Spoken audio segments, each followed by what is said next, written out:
I never thought trying to open a simple gun range on my own land would lead to this kind of chaos. My family's ranch has been standing for over 150 years, older than the town's charter, older than the HOA itself. When I decided to turn a few unused acres into a small training range for licensed shooters, I thought it was a way to preserve our history and generate some income. But the Homeowners Association had other plans. Before I even poured the first concrete slab, they were on my doorstep, waving paperwork and shouting about zoning rules and community image. They claimed I was a threat to the neighborhood's peace, even though my ranch sits half a mile from the nearest home. What they didn't expect was that I wouldn't back down. After months of legal threats, meetings, and fake noise complaints, I was nearly ready to give up until a federal agency stepped in. One phone call changed everything. The FBI needed a rural location for controlled firearms training, and my ranch was perfect. It was legal, it was safe, and best of all, it was out of the HOA's reach. When I signed the lease, the look on the board president's face was worth every ounce of trouble. But what happened next? No one could have predicted, not even me. Let's just say when black SUVs rolled up for the first session, it wasn't only the agents who showed up. The history of my ranch runs deep. My great-great-grandfather built the original homestead with his own hands after returning from the war. Since then, 5 generations of my family have lived, worked, and raised their kids here. It's more than land, it's part of who we are. That's why when I proposed the idea of a gun range, it wasn't about money. It was about honoring our past while making use of the open space that had sat quiet for too long. I went through all the proper channel state permits, safety inspections, even sound barriers to keep the peace. But the HOA didn't care. The head of the board, a woman named Dana, made it personal. She called it a dangerous precedent and accused me of militarizing the neighborhood, even though there wasn't a single neighbor within hearing distance.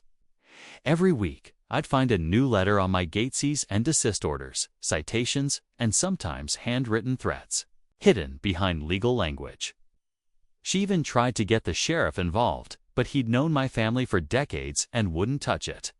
Still, the pressure wore me down. That's when an old friend from the military mentioned the FBI was looking for remote properties for occasional firearms training. I figured it was a long shot, but after one site visit and a background check, they were on board. What I didn't expect was how fast word spread door. Who else was suddenly interested in what I was doing out on that land? A week after the FBI started setting up temporary training sessions on my ranch, everything changed.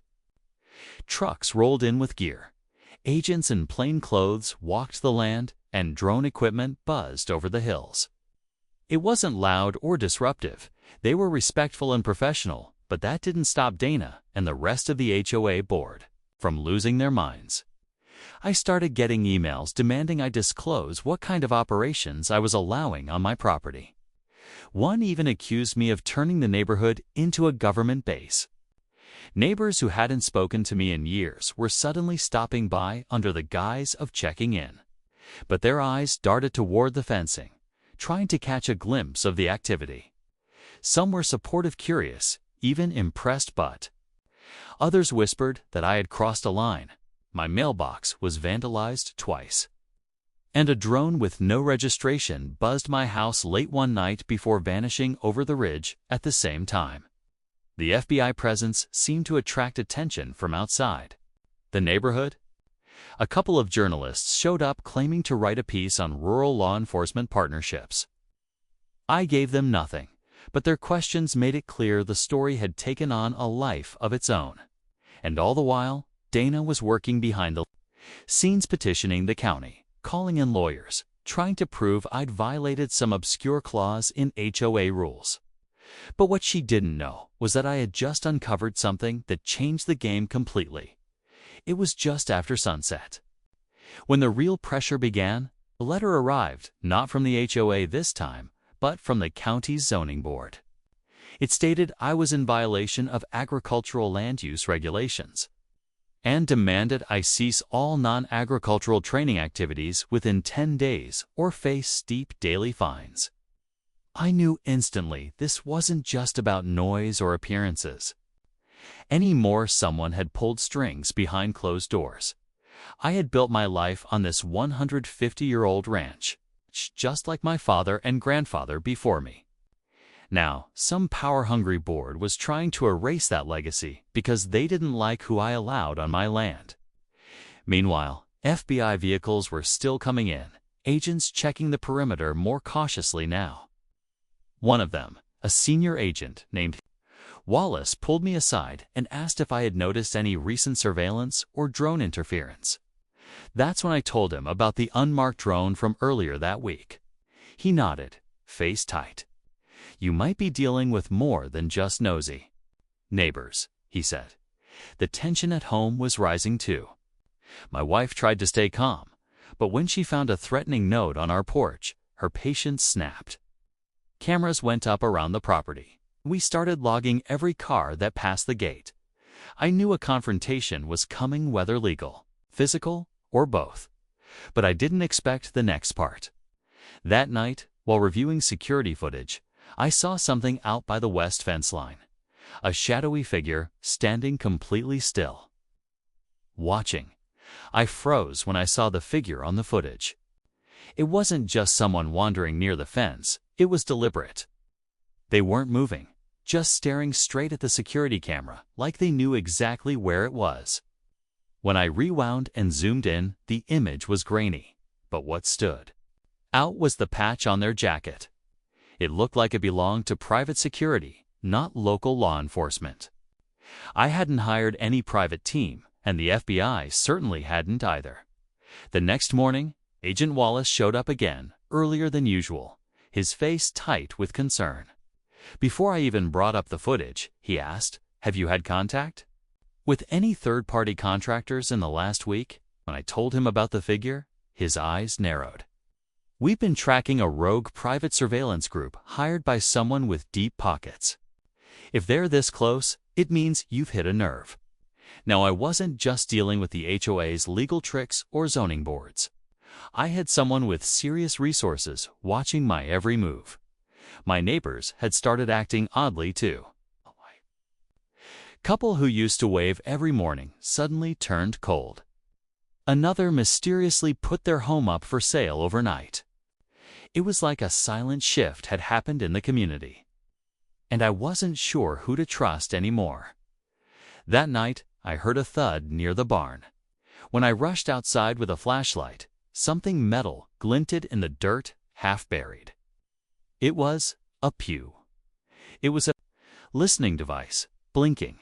I held the blinking device in my hand, heart pounding, when headlights suddenly lit up the dirt road leading to my ranch.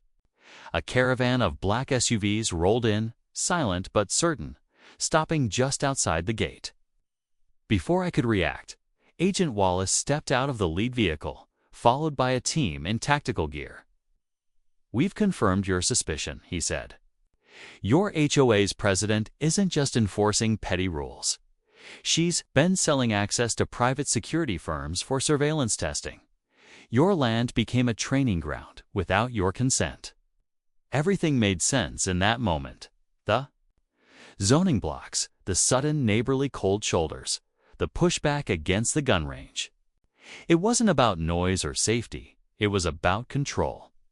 Wallace handed me a file, thick with evidence paper trails, payments, and signed approvals. The FBI had been building their case for months, but it was my persistence that helped them close it. Just as I began to feel relief, one of the agents called out, "Sir, we found another cache in the barn."